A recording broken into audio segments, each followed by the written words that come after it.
Біз кезекті түсірілімімізді бастаймыз.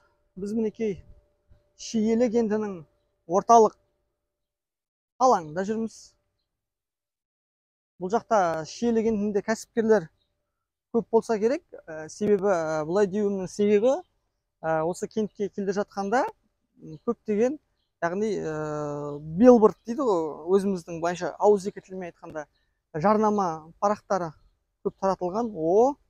I love you Шиелі, мен сені Шиелі деген, мен саған махаббатым Шиелі деген деп ойлаймын. Жақсы әдемі қылып жасап қойыпты. Біздің Қызылордада жоқ нәрсе. Әдемі. Нұрке, көңіл күй қалай, жақсы ма бәрі? Көңіл күй жақсы. Мына жақта рухани жаңғыру аллеясы бар екен. Микрофоныңыз қосылып тұр ма? Қосылып тұр. Мен мынау не нәрсеге мән бергім келіп тұр. Кетіп жатқан кезде сіздің көзіңізге не көрінді? Менің көзіме ма? Енді мен оны қазір надан бастап қараңызшы, мысалға. Қай жақтан бастап? Осы жерден бастап қараңызшы. Алаң. Енді бір жақтағандай боламыз, бірақ енді бүгін негізі жексенбі ғой, жексенбіде халық демалады, былай осындай орталық алаңдарға шығады ғой, бірақ енді оған жауапты адамдар негізі жауапты болу керек. Енді аяғыңыздың астын қараңыз. Бұл орталық алаң, орталық алаң әкімдіктің алды дегенменде. Енді бұл құрметті көрермендер, естеріңізге салайын, бұл Шиелі кентінде бұрынғы Қызылорда облысының, қазіргі Қызылорда, кешіріңіздер, бұрынғы емес, қазіргі Қызылорда облысының әкімі Нұрлыбек Машбекұлы Нәлібаев мырза осы Шиелі кентінде, яғни әкім болған.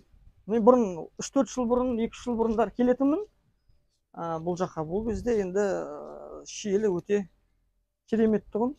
Енді мен Шиелінің қазіргі мына орталықтағы сиқын көріп, шамалы Нұрлан бауырымнан ұялыңқырап келе жатырмын. Оның үстіне менің мынау көрермендерімнен де ұялып келе жатырмын деп айтсам болады. Бұл енді бір тырнақ астынан кіріз деген нәрсе емес, бірақ дегенмен де тазалық, денсаулық кепілі ғой. Бұл денсаулық кепілі, әрине, дұрыс айтасыз. Сондықтан анау әжеміз отыр, анарда бір көлеңкеде әжеміз отыр, күннің астында отыр. Жерде адамдар орталық алаңда демалып, серуендеп. Естеріңізге саламыз, бүгін 12 маусым, яғни жексенбі, көзілдірік, яғни Шиелі кентінің орталық алаңында жүрміз. Енді бір тазалық жағынан айтып жатсыз ғой, Нұреке, мынау шөптері де өсіңкіріп кеткен екен да, сосын мына орталық алаңда, яғни үй жануарлары жүретіні байқалады. Бұл енді біздің қазіргі жаңа Қазақстанның сиқы ма, әлде ескі Қазақстанның сиқында әлі келе жатырмыз ба, енді оны білмеймін. Біз енді есіңізде болса, біз Қызылорда қаласының біраз көптеген азаматтары, Нұреке, білесіз ғой, сіз Қызылорда қаласындағы біздің орталық алаңда қалалық кәсіпкерлер бөлім басшысымен және де белді азаматтар, белсенділер өздерінің ойларын айтып, орталық алаңда халыққа кедергі жасамау мақсатында жеке кәсіпкерлерді, яғни орталық алаңнан басқа жаққа қарай, яғни біздің Нұрсұлтан Әбішұлы Назарбаев атындағы тұңғыш президенттің саябағына қарай, ендігі біреуін қалалық демалыс паркіне қарай жолдаған болады. Мен бұл жерден қарап тұрғаным, менің аңғарғаным, түсінгенім да, Нұрке, мына жерлерден былай қарап отырсаңыз, мына жерде жеке кәсіпкерлерге тиесілі мынандай батут секілді дүниелер көрініп тұр да, соған қарағанда кешкілік, мынау дүниеде тоже сондай сияқты. Өйткені кешкілік уақытта бұл жақта сондай халықтың басқа барар жері болмағаннан кейін бе осында келетін секілді деп ойлаймын. Бірақ енді дегенмен де келгендері дұрыс қой, бірақ десе де тазалық өте маңызды.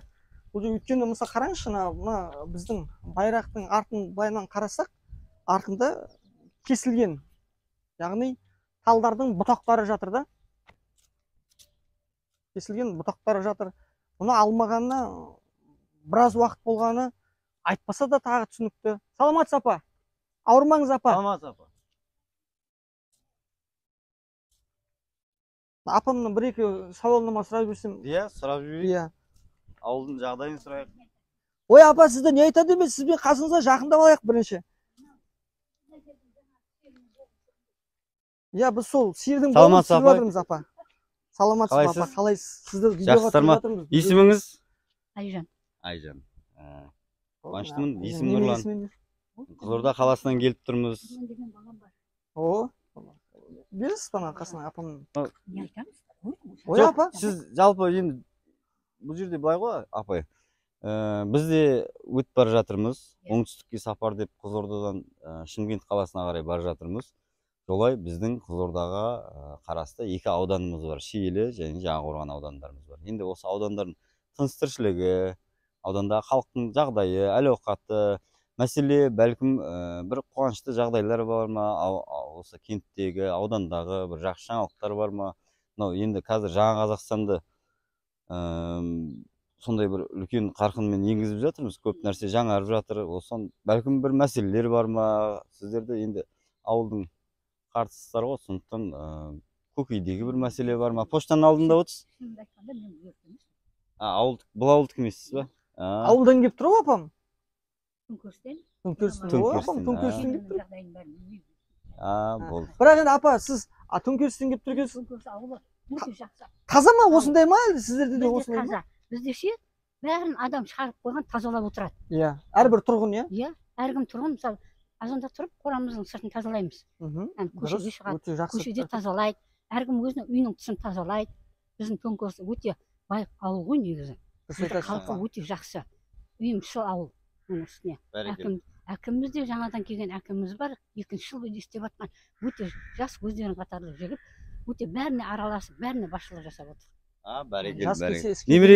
Немереңіз ғой. Ой, апам шөбересі. Ой. Тіпа. Шөберенің қолынан су ішкен жұмаққа барады дейді, апа. Алла нәсіп етсін. Ауыл алтын ел бесігі дей ма? Ауыл алтын ел бесігі дейді. Апа, ауырмаңыз, сырқамаңыз, жадырап жарқырап жүре беріңіз. Сіздің айтып жатқаныңыз өте дұрыс. Мына тазалық әрине ол дұрыс емес. Рахмет. Аха. Қалай мына жер мынандай болып жатыр деп отырмын, қарап отырмын. Біз осыған да мән беріп ауданның әкімі ұрсады ғой маған, сен телевизорға шығып сөйледің деп. Ойбай, апа, сізге ұрыспай уайымдамаңыз.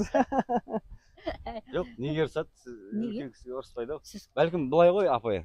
Біз жаңа Қазақстан, бұл тек қана барлық біз ауруымызды жасыру емес. Жаңа Қазақстан халықпен бірге биліктің етене араласып отырып, өз мәселелерін шешу. Яғни осы ауданның, кенттің әкімдері болсын, жергілікті атқарушы билік өкілдері болсын, халықтың үніне құлақ асатын мемлекет қазір құрып жатыр президентіміз. Сондықтан сіздердің үндеріңіз әрбір кезде маңызды. Ол бәлкім сіз жақсы лебіз білдірерсіз, бәлкім сіз көкейіңіздегі бір мәселеңізді айтарсыз. Біз енді мән беріп жатыр. Негізі бұл жоспарланбаған еді. Орталық алаңды бір көріп кетейік дедік ауылға келгеннен кейін. Орталық алаңға кірдік, бірден қоқыстарды байқадық. Сосын енді бұны біз білдіруге тиістіміз деп өзіміз есептейміз. Өйткені тазалық, денсаулық кепілі деп. Нелерің бәрі дұрыс. Бірақ енді ауылдың әкімі де жаңадан келген өзіміздің балдарымыз, осы ауданның әкімінің өзі. Енді ауданның әкімі де айтып жатқан шығар осы жағдайдың бәрінше. Бірақ халық істемей ма? Бер жақтан шығарып қойған адамдар бар ғой бізде. Бірақ қайдан білейін, енді мен жаңа келіп отырмын, мына жер мынандай болып жатыр екен. Өзім қарап отырмын. Сендер неғып жүр, мына балдарды да қойдым. Енді бұдан кейін қолға алатын шығар. Лайым алсын, біз тек жаңағы әкімдіктен ғана емес, сондай-ақ анау қарапайым халыққа да айтуымыз керек қой. Өзінің жүрген жерін, ауласын таза ұстағаны өте дұрыс деп есептеймін. Әкімде өте нашар жігіт емес, бұл ауданның әкімі де мен жақсы не мо болған. Қазақтың нашар жігіті жоқ қой, апай. Біздің төңкерістің баласы ғой, ол Мақұлбек деген біздің төңкерістің баласы. Оны жақсы білеміз, баланы да. Енді бәріне жеткізе алмай жатыр ма, бірақ әйтеуір енді бәрі жақсы болады деймін балам. Құдай қаласа. Ауырмаңыз, апай. Ауырмаңыз. Ана қыздың қолында суды ашып берші. Ашып берейін.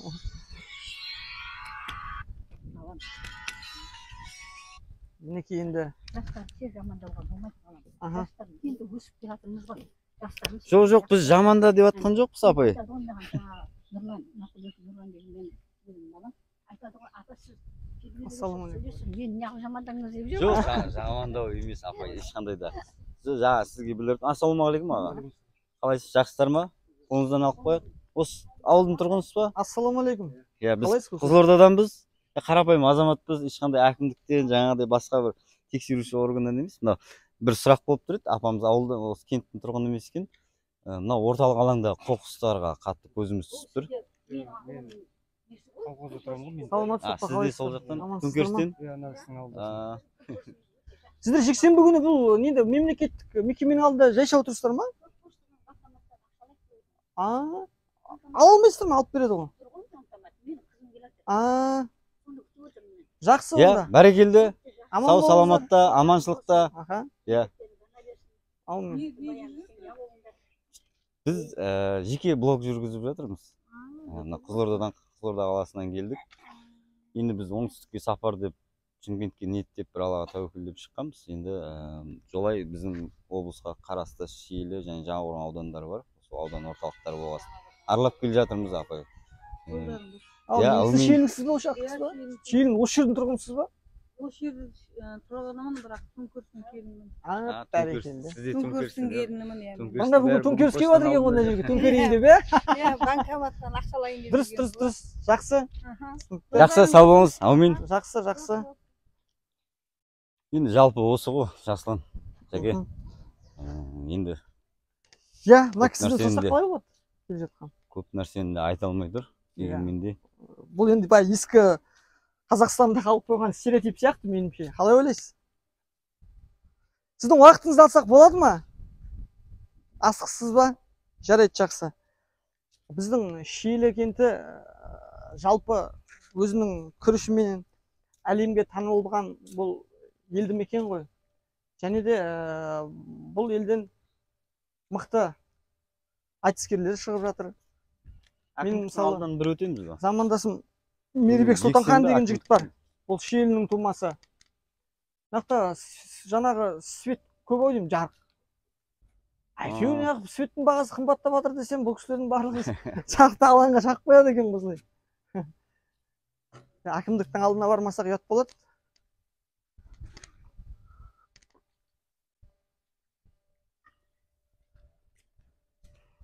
Әкімдіктің алды таза болмаса енді ұят шығар. Енді мына алаңның бәрі әкімдіктің алды ғой. Енді өзінің алды таза шығар енді. Деген үміт қой енді. Нұреке, жүрген жері береке. Жалпы енді ешқандай бір негатив іздеп. Иә, дұрыс. Әрине, дұрыс айтасыз. Мүмкіндігінше бар. Сосын тағы айта кететін жайт. Сараптамалық алаңы бар, бізде ақ пен қара коммуникациялық алаңы бар. Енді біз қазір оны көрсететін көзілдірік бар деңіз. Сіздің көзілдірік жеке арнаңыз бойынша біз қазір жүргізіп жатырмыз. Енді аманат алған болғаннан кейін ағында қарасында айтуға. Аманаттың үстінде неге ту жоқ деймін да? Бұл кісілер әлі ренжіп жүр ме екен? Бүгін Шиелінің туларына бәріне не болған дейсің ғой? Мүмкін оны да тазалап алып кеткен шығар. Біздің бұл Шиелі ауданының әкімдігі латыншаға өткен. Осы әлі бекітілмеген латын алфавитінде жазу қалай екен осы? Енді қазір оны біраз жерлерде солай жасап қойған. Кезінде де оны біз көтерген болатынбыз. Әлеуметтік желілерде. Қазір енді бұл кісілер латынға өтіп кеткен секілді.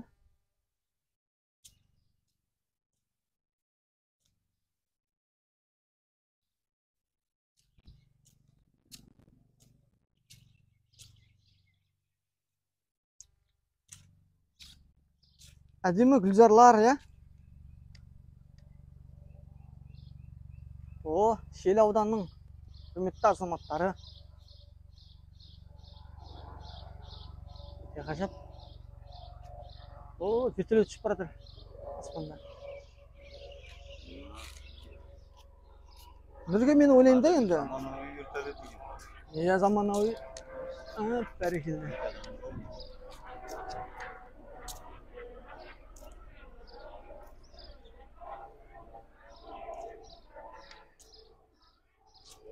Нұреке, мен ойлаймын да, қазір бұл жерде мен байқағаным кәсіпкерлерге біраз мүмкіншіліктер жасап қойған секілді. Енді ол кәсіпкерлерге мүмкіншілік жасаған дұрыс қой. Мына жерде қанша мекеме бар. Бұл кісілерде бәрі жаңағы қазақша өзіміздің кирилл ісімен жазылған. Латынша да бар. Экономика және бюджеттік жоспарлау бөлімі дейді. Коммуналдық мекемесі.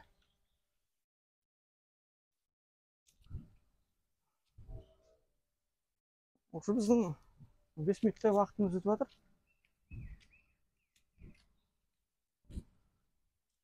Мағаршынан тұрғындар сындырып кетті ғой, бұны әкімдік келіп сындырып кетпейді ғой. О, біздің Мұстафа Шоқай бабамыздың ескерткіші екен. О, әдемі. Мұстафа Шоқай ескерткіші 1998 жыл ескерткіш мемлекет қорғауында.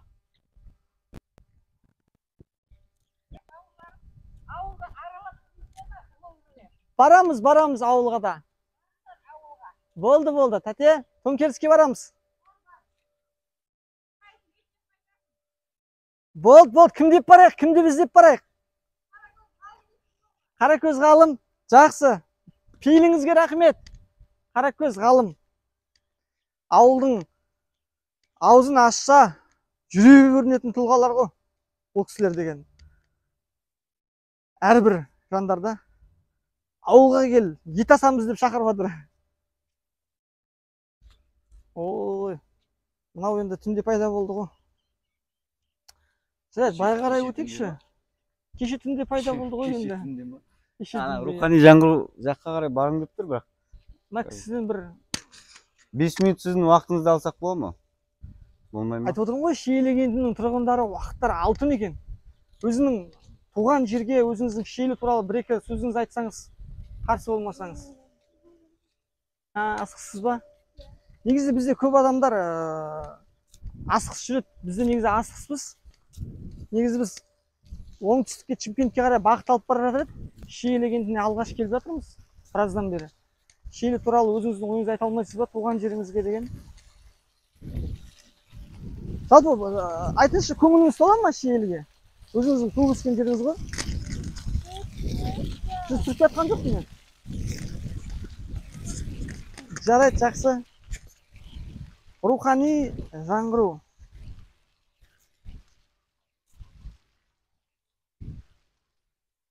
Мына капельдер қапты. Шаңырақ жоғарыда дейсіз ба? Не, біздің қазақтың шаңырағы әркез бекте болу керек. Біздің жас посттағыдай қыран емес қой енді. Бұл енді өзі шалқып жүрген, асықпай, өзі де шаршап қапты. Енді біз көрген нәрсемізді ашық айта аламыз енді. Біз енді ештеңе жасырмаймыз.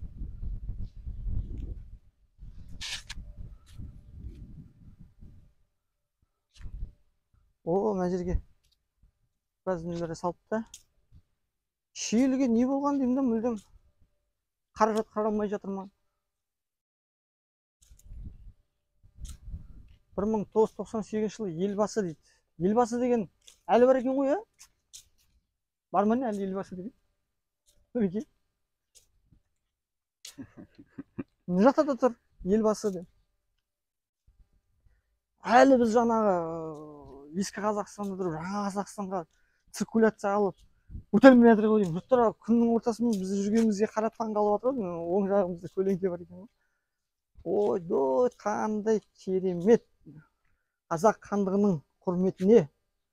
Қазақ хандығы бүгінгі Қазақстан Республикасы мен көрші аймақ ардың территориясында 1465-14 жылдар аралығында өмір сүрген мемлекет Қазақстан хандығының мемлекеттік құрылымы дала демократиясы негізделген монархия жүйе мемлекет басшысы оқымай-ақ қояйын, жаттау болар енді. Енді бір шамалы кемшіліктер көрініп тұр. Енді жауапты өкілдер көрмей жүрген, мен солай ойладым, жалпы бұл жаққа келмейді. Бұл кісілер мүлдем мемлекеттен ақша сұрамай, мемлекеттің бюджетіне ауыртпалық салмайын дегендері болар. Ол Шиелінің жалпы айтқанда меніңше Арбат іспеттес жолы ғой. Сонымен дереу орталық алаңға қарай шығуына мүмкіншіліктер бар екен. Бірақ енді жаңадан келген әкімнен үмітіміз бар. Ол кісі де барлығынан хабардар деп ойлаймын. Түрк халқының аты құмға сіңген сұрай құрмысын реп деп асып тұрған айбыны. Жарайды, енді біз Шиеліден кей кемшіліктерді көріп Енді енді Жаке, Иә. мынандай ұсыныс болып тұр. Кез келген мәселені көтеріп, оның шешілу жолында ұсынып жүрген азаматтардың қатарындамыз ғой. Енді мына орталық алаңдағы қоқыстар, орталық алаңдағы осындай бір бейберекетсіз әрекеттерге байланысты мен ойлап келе жатырмын. Кәсіпкерлерге біраз мүмкіндік беріпті орталық алаңға жұмыс жасауға, өздерінің кәсіптерін дөңгелетуге. Енді осы жергілікті атқарушы билік тарапынан осы кәсіпкерлерге мына алаңның тазалауына, бәлкім тазалығына, бір кәсіпкерліктің әлеуметтік жауапкершілігін жайында бір жақсы бір насихат жүргізу керек сияқты. Әрине, мен де соны айтқым келіп отыр. Себебі әр Ол кәсіпкерлер де қаладан келген жоқ, басқа өңірден Осы келген елдің жоқ. тумалары ғой. Осы Шиелінің, осы жердің азаматтары, азаматшалары осы жерден нәпақа тауып отыр. Сондықтан шамалы бір жауапкершілік айтып, жаңағыдай кешке таман, түнге таман кәсіптерін жапқан кезде жаңағыдай батуттарын сияқты енді артынан жинап кетіп отырса, бұл дұрыс айтасыз, өздеріне деген жанашырлық. Дұрыс айтасыз, Нұреке. Мына аркада бұлайша жасалғанына біраз болғаны байқалады, бірақ әп-әдемі тұр. Біз енді кейбір стереотиптер халықтың ойында жадында сақталып қалған. Біз енді жалпы жаңа Қазақстанға бет бұратын болғаннан кейін, сондай өзімізге сенім қалыптастырғаннан кейін, кешегі мысалы референдумда осы дүниелердің барлығын жоюға, өзіміздің дауыс беруімізге және де дауыс бермеуімізге мемлекет, яғни Қасым-Жомарт Тоқаев Кемелұлының батыл шешімімен сондай ұсыныс болғаны ол елге белгілі. Енді біз осы жаңа Қазақстанды құруымыз үшін тек қана жаңағы мемлекетке ғана жүктеп, мемлекеттің сеніміне ғана қалдырып, өзіміз бейжай жүріп, селсоқтық танытып, немқұрайлы қарамауымыз керек та. Сондықтан құрметті Шиелі кентінің тұрғындары, жалпы қазақ елі, әрбір ауылдың, елдің көрермені, біздің мына талдардың бәрі көріп отырсаңыздар, сіздерге айтарым, әрбір ауламызды, есігіміздің алдын, көшемізді, кентімізді, қаламызды, ауданымызды, облысымызды тазара жанара түсетіні ол сөзсіз. Сондықтан сіздерге үлкен рахмет. Біздің осы видеомызды соңына дейін көріп жатқандарыңызға көптен көп алғысымды білдіремін. Тағы бір ұсыныс айтқым келіп тұр. Көлеңкемен жүрші. Көлеңкемен жүрген кезде мынандай болып тұр ғой. Мынау суды көп қажет ететін өсімдіктің бірі. Енді мен топырағын қарап тұрмын. Біраздан бері су ішпеген сияқты. Мынау бастан қарап келеді, сынған. Енді мынау өзі шығу қиын. Бұл қаржыға алынған дүние ғой. Шығу қиын талдың өзі, бірақ енді шығыпты жақсы. Қолқан жапырақты. Енді шамалы су келіп тұрса. Аяқ судың өзі келмегеніне бірталай уақыт болған сияқты. Меніңше, мінеке арықтардың өзі толып қалыпты ғой. Мінеке бұл аяқ судың өзі келмеген еді. Мына қарасаңшы, мәссаған.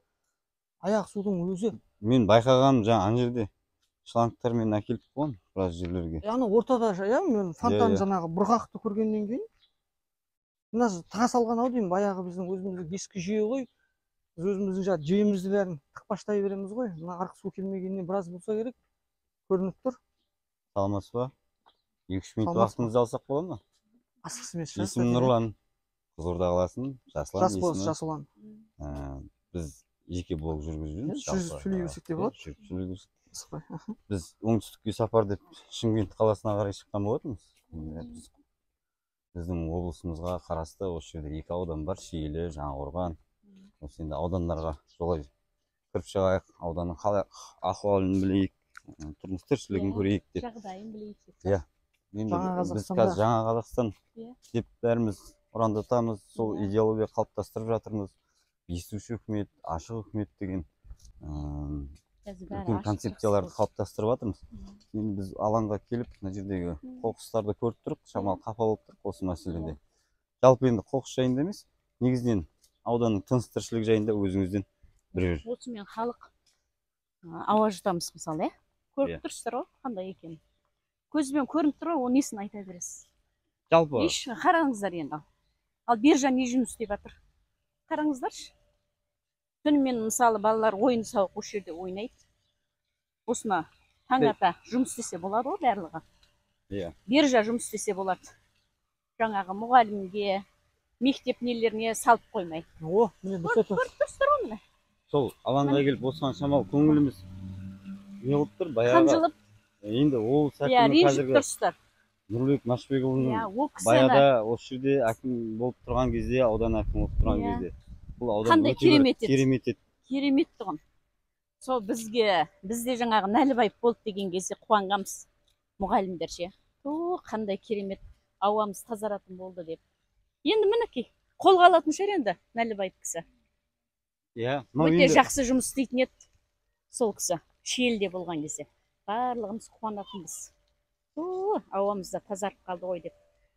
Ол кісі бар ғой, мына ағаштардың бәрін еккізіп кеткен сол кісі ғой. Жақсы жұмыс істейтін. Сол бар айтарым. Иә, жалпы ауылда тұрмыс тіршілік жағдай қалай? Ой, әйел адамға өте қиын. Бәрекелді, Әйел жолыңыз адам болсын. қолында жұмыс істейтін. Мен ер адам демей-ақ қояйын, енді сөз келмей-ақ қойсын, ер адам, азаматтар мысалы, барлық жұмыс істесе болады ғой. Бұл Шиеліде өте қымбат. Қымбатшылық деген осы Шиеліде. Мысалы, Жаңақорғанда бір бағаны ұстайды. Мен осыны біраз айтқым келеді, дұрыс болды. Азық-түлік, барлық нәрсе бізде Шиелі ауданында қымбат. Соны неге қолға алмайды? Бірақ кәсіпкер көп, иә? Кәсіпкер көп, бірақ қымбатшылық. Бар қымбатшылық осы Шиеліде. Рахмет. Әкім соны қолға алсын. Рахмет, аман болыңыз. Жеткіземіз. Жеткіземіз. Болды. Апам төңкерістен екен, төңкерістен екен, төңкерем деп тұр апам. Иә, мінекей, қазір бір дүкендерге кіріп